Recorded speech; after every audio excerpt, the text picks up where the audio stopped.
Bienvenue dans ce rendez-vous de l'actualité. Dans ce 7 minutes, nous ferons le point sur les performances des entreprises publiques en 2024 et les ambitions du ministère du Patrimoine pour une gouvernance plus rigoureuse en 2025.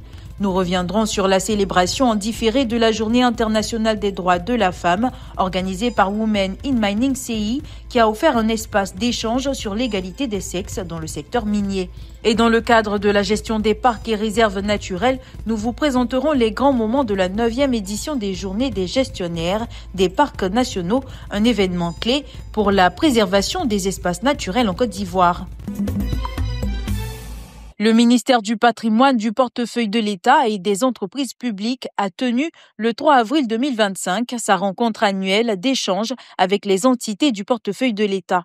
L'occasion de dresser le bilan de 2024 et de tracer les perspectives pour une meilleure gouvernance. Selon Bamba Seydou, directeur général du portefeuille de l'État, les entreprises publiques ont enregistré une forte progression en 2023.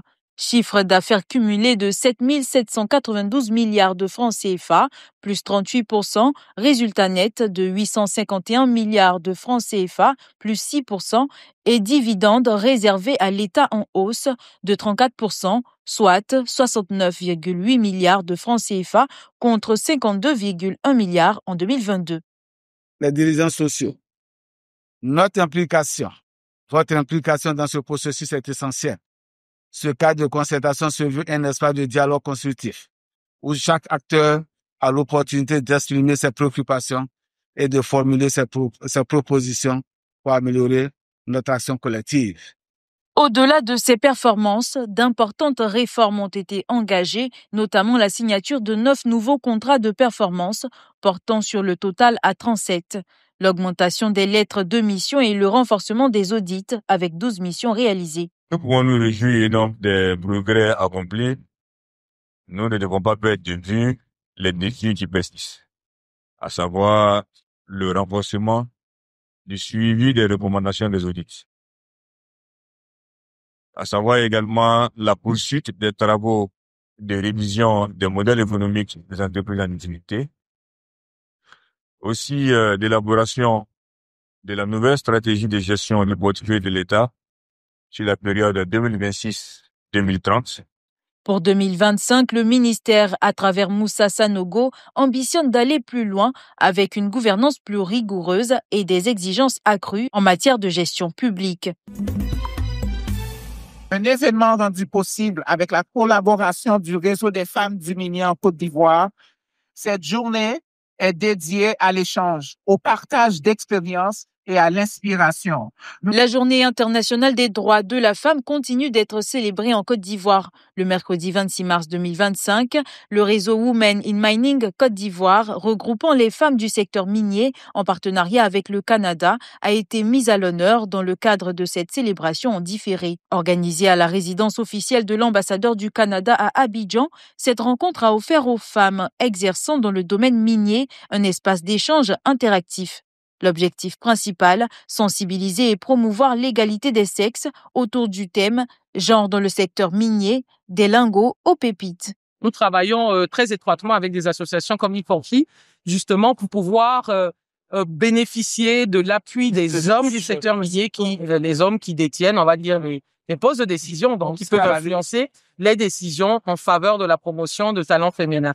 Donc nous travaillons avec ce type d'association-là, mais aussi nous bénéficions de l'appui d'organismes internationaux et de chancelleries comme l'ambassade du Canada pour appuyer ce plaidoyer-là. Ce moment d'échange a également servi de plateforme de mise en relation entre les professionnels du secteur minier et les étudiants en sciences, technologies, ingénierie et mathématiques souhaitant intégrer cette industrie. Une initiative qui renforce ainsi l'engagement pour une inclusion accrue des femmes dans le secteur minier et encourage la prochaine génération à s'orienter vers ces métiers d'avenir. Dans le cadre du projet Scala, un atelier de restitution a réuni 40 acteurs issus des secteurs publics et privés ainsi que des institutions nationales. Cette rencontre a permis de valider les résultats des études sur la cartographie des chaînes de valeur de l'anacarde et du manioc, tout en apportant des compléments d'informations stratégiques. Les discussions ont mis en lumière les enjeux et les défis liés au développement de ces filières en Côte d'Ivoire. Le Sud Koumoué est la région qui produit beaucoup de matières. Plus de 50 à 70 machines par jour pour les grands machines par jour. Et au niveau de la production, on a beaucoup de différences. Tout est manuel. En tout cas, que ce soit la production, la transformation et la distribution du manioc, c'est fait manuellement. Vous voyez, moi qui vous parle de mon âge, je ne peux plus travailler avec la machine. Jusqu'à 2005, nous étions seulement dans la commission d'élection. Mais en 2006, nous avons mis en place une unité de transformation de la marque placée en amende. Et de 2006 aussi jusqu'à aujourd'hui, nous avons fait opter pour la certification. Parce qu'on s'est dit que, en tant qu'une petite coopérative, si on allait sur le même marché que les industriels, vraiment on sera écrasé très rapidement. L'atelier a abouti à des recommandations visant à améliorer la cartographie des filières et à renforcer les actions climatiques. Ces conclusions serviront de base à la mise en œuvre des stratégies adaptées aux réalités locales afin de favoriser un développement durable et inclusif des chaînes de valeur en Côte d'Ivoire. Du 28 février au 1er mars 2025, la zone sud-est de l'Office ivoirien des parcs et réserves a organisé à Adzopé la 9e édition des Journées des gestionnaires des parcs nationaux et réserves naturelles de Côte d'Ivoire. L'événement vise à renforcer la cohésion au sein de l'institution et à raffermir la collaboration avec les partenaires techniques et financiers. L'essentiel de la biodiversité de Côte d'Ivoire se retrouve dans les parcs nationaux. Aujourd'hui, 32% des forêts qui restent se retrouvent dans les parcs nationaux. Ça veut dire qu'il faut maintenir la cadence pour préserver ces espaces. Et surtout pour répondre aux ambitions de l'État de Côte d'Ivoire, qui veut qu'à l'horizon 2020 et 2030, nous aurons 20% de couverture forestière. Mais déjà, il faut faire l'effort de maintenir les 32% qui sont en bon état. Je voudrais engager l'Office ivoirien des parcs et réserves à continuer le travail de Bakao et déjà fait afin de préserver ces sites et les services écosystémiques qu'ils fournissent au niveau local, national et international.